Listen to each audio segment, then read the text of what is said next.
you have noticed this.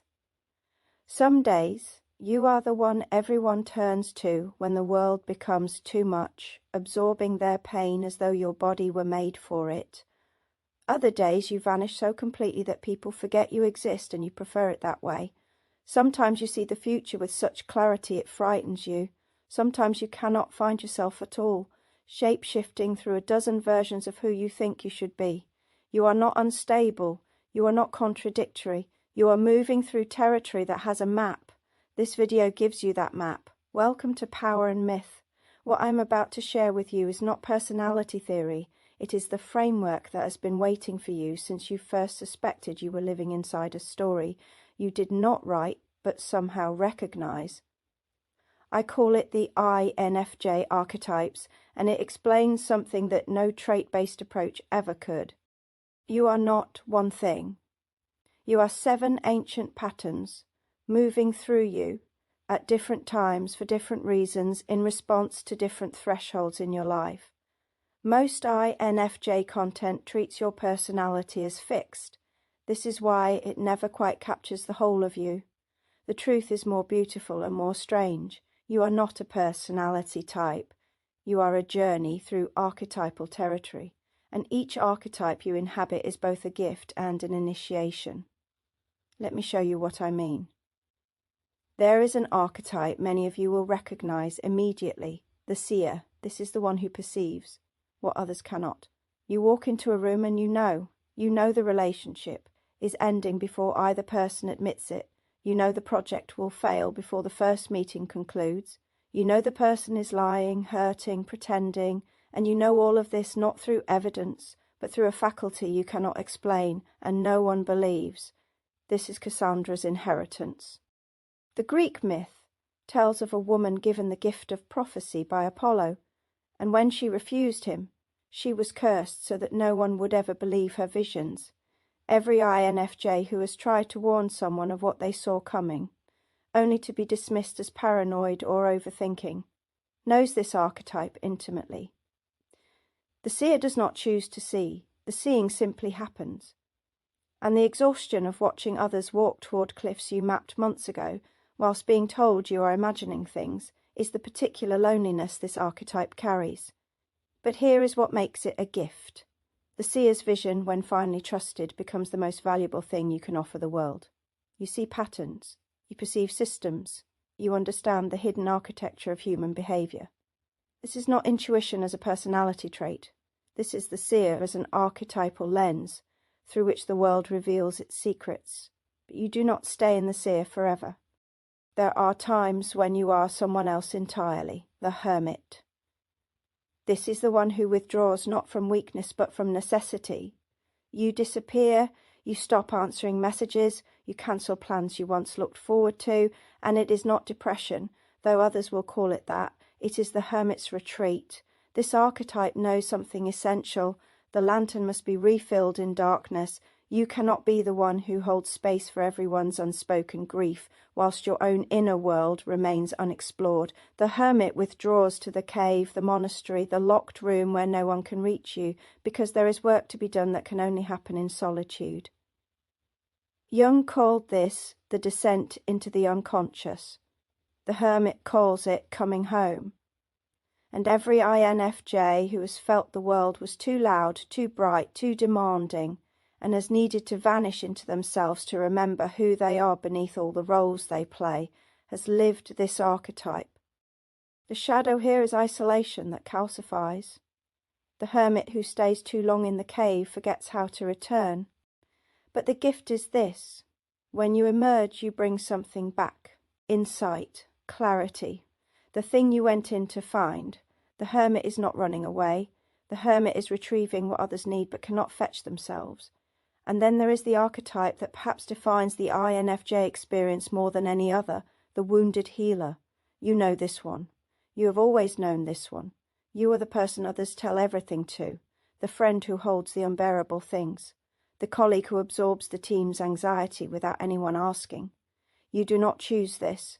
It happens to you over and over as though your nervous system were designed to take in what others cannot process and somehow transform it. This is Chiron's pattern. In Greek mythology, Chiron was the centaur who could heal every wound except his own. He became the greatest healer precisely because he understood suffering from the inside. The wounded healer carries pain, often from childhood, often from being the one who was too sensitive, too much, too strange. And that pain becomes the source of your deepest gift. You can sit with someone's despair without flinching because you have sat with your own. You can hold space for what is broken because you know what it is to be shattered and still wake up the next morning. But here is the shadow. The wounded healer who forgets to heal themselves becomes the martyr.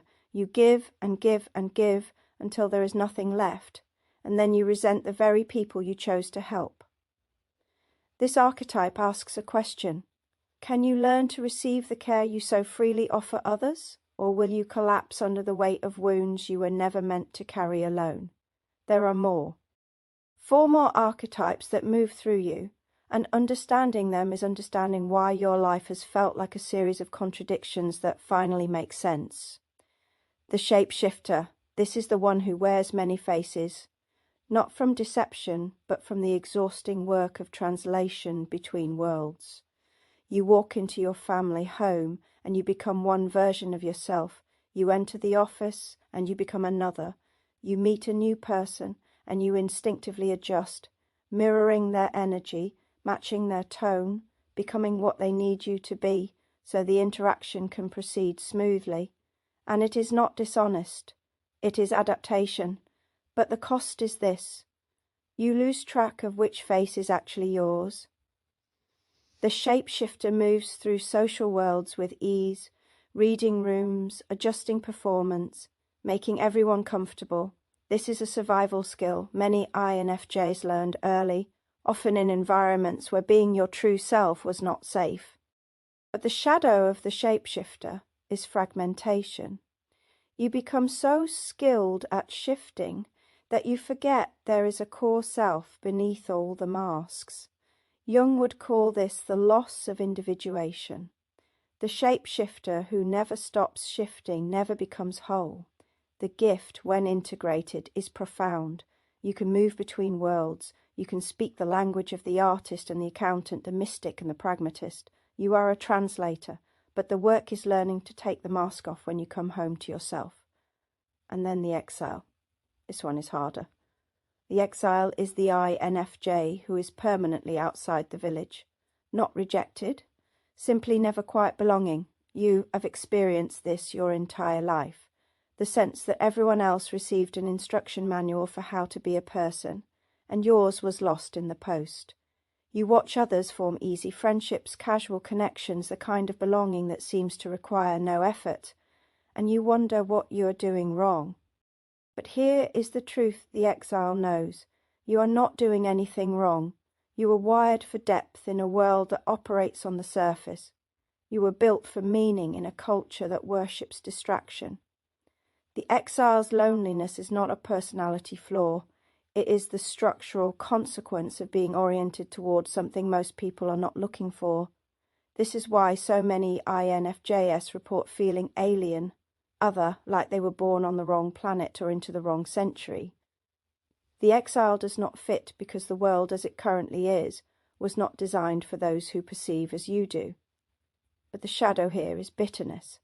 The exile who makes their outsider status into an identity can become contemptuous, superior, and isolated by choice rather than circumstance. The gift is this. The exile sees what those inside the village cannot see. You are the one who questions what everyone else accepts. You are the one who perceives the patterns, the contradictions, the unspoken truths. The exile's perspective is the perspective that changes worlds. The seeker. You may be living this archetype right now, watching this video, looking for something you cannot quite name. The seeker is the pilgrim who senses there is something more but has not yet found it. Ordinary life feels like exile from a home you have never seen but somehow remember. This is the INFJ's meaning hunger, the ache for purpose, the feeling that somewhere there is a place or a person or a calling that will finally make sense of everything. The seeker walks not because they are lost, but because they know a rival exists. You have felt this, the restlessness, the sense that you are supposed to be doing something, becoming something, that has not yet revealed itself. The seeker is the one who tries different careers, different cities, different versions of themselves, searching for what will make them feel whole, and the shadow is endless searching. The seeker who never stops seeking never arrives. The spiritual bypassing, the constant self-improvement, the addiction to transformation without integration. But the gift is openness. The seeker is willing to change, willing to grow, willing to walk into the unknown because staying in the known feels like death. And finally, the guardian of thresholds. This is the archetype that stands between worlds, helping others cross whilst remaining on the edge themselves. You are the one who guides people through the transitions they fear, the friend who sits with someone through grief, the mentor who helps the lost one find their path, the therapist, the teacher, the guide who holds space at the threshold between who someone was and who they are becoming. But you do not cross yourself. You remain at the edge, watching others move forward, and you wonder if you will ever be allowed to step through. The guardian's gift is profound. You can hold the threshold. You can create the conditions for transformation in others. But the shadow is this. You become so skilled at helping others cross that you forget you are also allowed to transform. The guardian who never becomes the seeker never begins their own journey. These 7 archetypes are not separate selves. They are faces of the same consciousness, moving through you at different times in response to different initiations. When you are young, you may live mostly in the seeker and the shapeshifter, trying to find where you fit, learning to adapt. As you age, you may find yourself more often in the hermit and the wounded healer, withdrawing to do the inner work, learning to transmute your pain into a gift. In crisis, you become the seer. In solitude, the exile. At thresholds, the guardian.